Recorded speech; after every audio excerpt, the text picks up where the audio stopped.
I may not want to scroll all the way through, but now I can cherry pick where I'd like to go.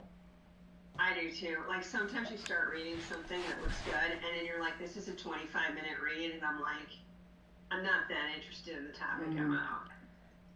But if you can cherry pick a couple of things, you know what I mean, it helps people stick on the page, because I may not scroll all the way through for it, but if I can see like, well, I did want to know about adding calendar. I want to see how adding a calendar links to my email. All right, I'll jump down there. You know what I mean? If you can break it up, sometimes you end up reading most of it because, well, that was valuable. I'll read one more. Okay, just one more, and then you. So I really like that. So Linda, I come up with this one having this like a short paragraph lead and then table of contents, or something a little larger for the summary at the top. Yeah, so it would be sort of like an overview, a paragraph before what you're reading, and this is Allison, what you think about that, like, cause you're giving this introduction of what you're expected to read, the jump links. But yeah, that's what I was thinking, because just having that right at the top doesn't, you don't know what you're about to get into, so I feel like it would be beneficial to have that portion. I think so too. And we do a remember, really good. this is, sorry, go ahead. I feel like one of the things that we do really well with blogs is if you look at the last 20 that Irina and I did between us, we work really hard to make that first section make an emotional connection in the first few sentences. Here's something relatable, here's something connectable, and here's why this content is of value to you before we've been going into the healthcare data and all the kind of bullet points. So yeah, I think it's really valuable. Yeah, so and this is only for those longer posts. Yeah, like the back, the pillar pages, the really long stuff. Okay. Yeah. Like a scan with the headings, if it makes sense. So I think it's It is. I think it may be the issue that if you have headings that make no sense, Hi. then maybe it happens. Maybe We assumed as much. Thank you for the confirmation. So they're just awesome. Thank you very much. I appreciate I don't know, it. because You too. Bye. it kind of pushes everything down.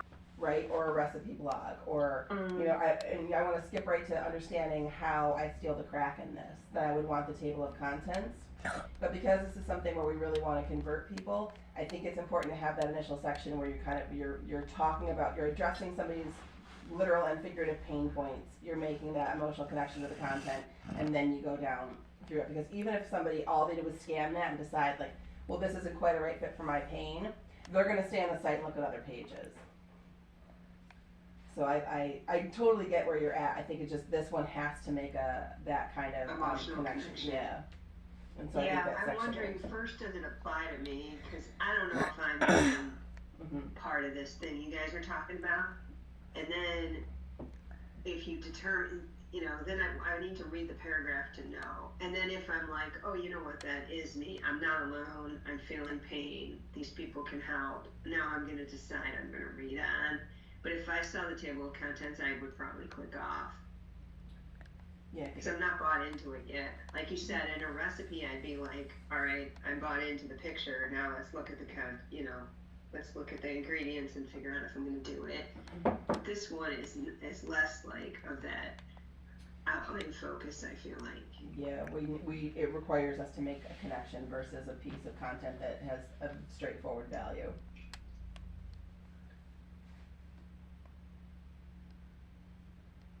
Yeah, I agree, and having that personal connection, having the way you making it the way you make it friendly, and it doesn't have to be this long paragraph. It can just be a little short thing too.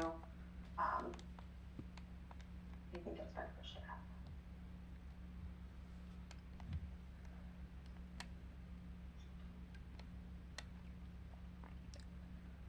Contents. All right, and then. So we have, as mentioned, we're going to put the CTA that will link to the appointment page, and on desktop it's going to be sticky, so it follows you as you scroll. On mobile, so this is where there's a couple options here. On mobile, I've seen where it's we can have the option where it's in the body of the it's an inset within the body, or it's in the footer, or we talked about maybe a pop-up, and it can say ready for relief. And it can be unique into a generic version, and it can also be unique depending on the content of the blog. So I'm not sure I go back and forth about the pop-up. I know you guys said that it's effective. I feel it's a little distracting. It's effective, personally, though, I'm against it. Well, I won't say it's offensive, but depending on what Papa says. Like, I wouldn't think it's a scenario since blogs are used to pick up. People who read the blogs, they are high converting. And I don't know if people come to a blog wanting to see a pop-up about giving $20. I think it's for the first on the content. But you're trying to sell something. Mm-hmm. So, even though they're offensive and sort of annoying and offensive, I don't think it's useful here, personally. Pop up. To get in that direction back. Yeah. Yeah. You're not Yeah, wrong. sure. They're super annoying on blogs. I mean, they have a higher conversion rate on something like a homepage. They're super convert blogs. Like, it depends on industry, it depends on content. There's no like right way or wrong way to do it. For ours, I think you're right, Chris. I think we don't do a pop-up, but you've got the sticky appointment page. So then it would be I mean, yeah. in the footer. I don't mind the insert, their inset as Mhm. well in the body. Agreed. I like that. I think that could be an option, because I've One of seen the that on inserts could other be find your sites. clinic. Would be a good one. Yeah, I agree with you. I like the insert. It's a little reminder as you scroll, but it's not obtrusive. You can keep. Yeah. Okay, so we're not gonna go with a pop-up. Definitely inserts, definitely, works for mobiles, right? So that's better, that's background field of color. Versus, that's pretty much what you support for the desktop. Yeah, the only thing we have to consider, because I also want to change the design of when you do call-outs of quotes and stats too, so I don't want them to confuse, and we have to think of like what color background or what, how the design differs between the two. Mhm. Just something to consider. Yeah, because I So, yeah. definitely like the call out box and the social share call outs. Those are cool. Yeah, so then as mentioned, like redesigning that and then having it, do we want to have the option to tweet? I mean, I don't, it's always, click to tweet's what I'm familiar with. I won't make it a Twitter one if I possibly can find a better. There has to be another option that's like tweet shares to other social, because Twitter just doesn't convert. There's no point. I mean, it's nice for visibility, so don't hate it. And if that's all you find, then you can click it and share an email, just like at the top. I think you just put the icons right on the call out. Linda, the only reason that I like the other systems is because what they do is instead of like having just a social share where it opens your Facebook and then you write a message about it, something like click to tweet, we pre-populate it. And so it writes the message for you. So when you click it, it's already got a little bit like Dr. So-and-so says, this is awesome for, and then you share. So you don't have to write a message, create a message. You're not putting your own commentary on it. It shares it set up like that.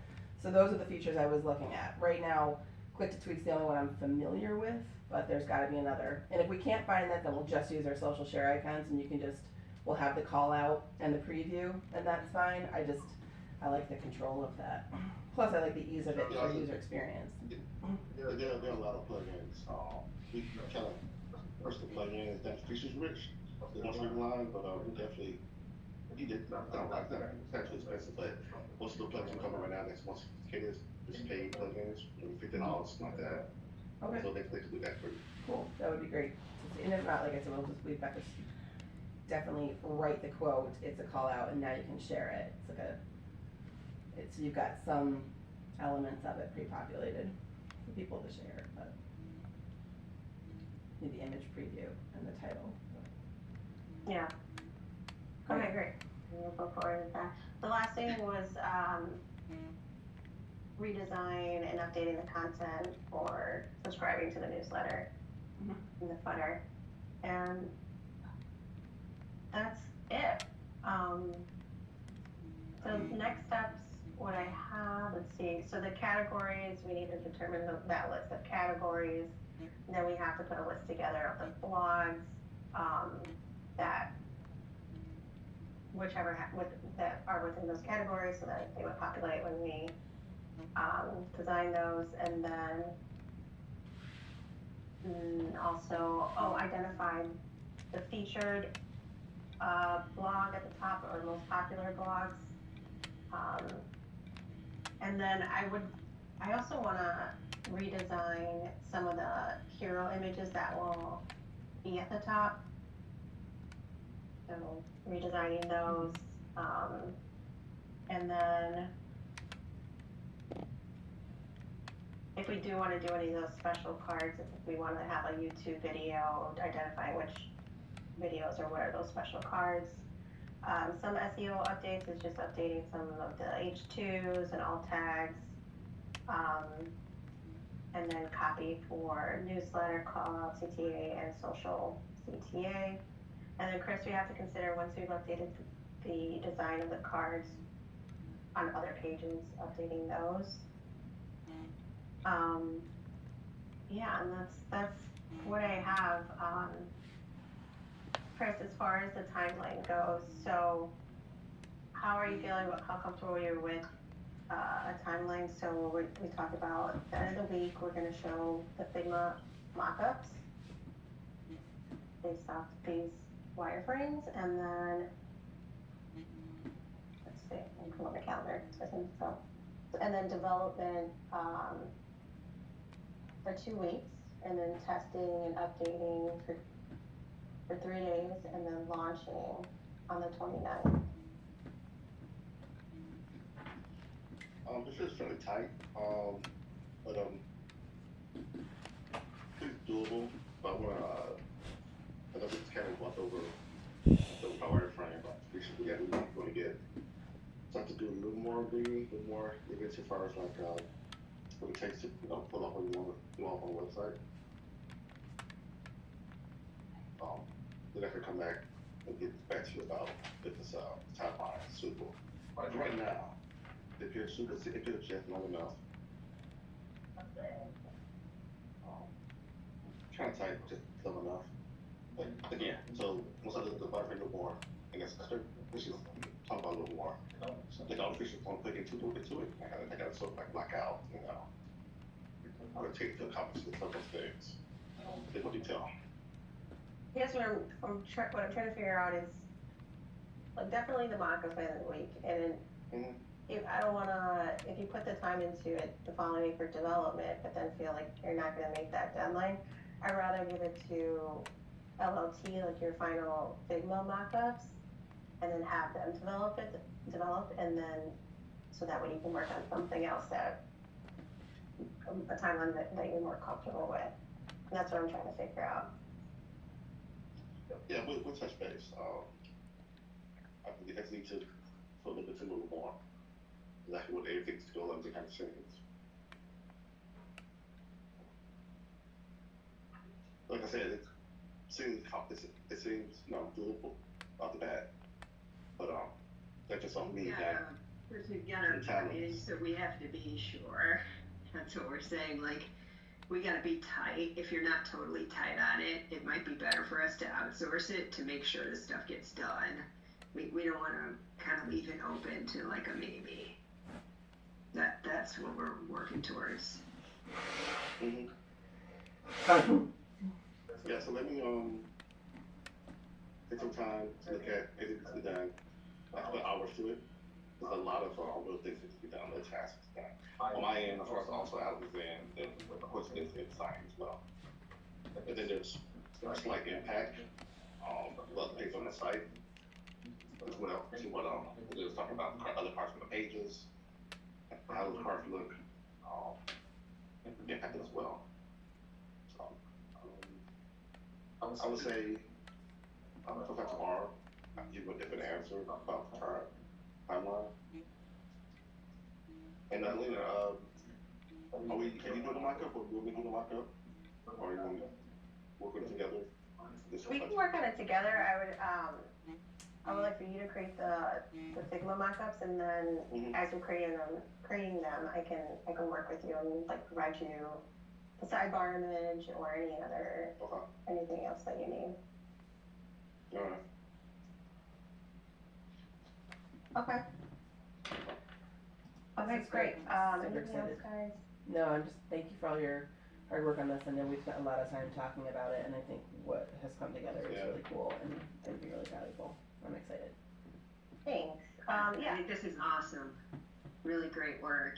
And I mean, it's just so exciting to see all the work kind of in the writing side come alive with the design Mhm. and sort of creating this interactive experience. And a lot of these elements that will be created when I'm looking at different testimonial pages online, there are a lot of similar elements, you know, that you're creating them here, but then it's really gonna, once we start working on the patient testimonial side, there's a lot of carryover, I think, with these elements, which is great. So really great One work. thing that I talked about before was that the blogs are like nice, clean workout with the confident websites. The cover point, and when they get the design for the testimony, like you said, it just go to visually or split over. The possible website. Yeah, I think it's going to be it's great. awesome. I'm excited. Yeah, really exciting stuff, guys. All right. Thanks, guys. Sure thing. Thanks. All right. Bye.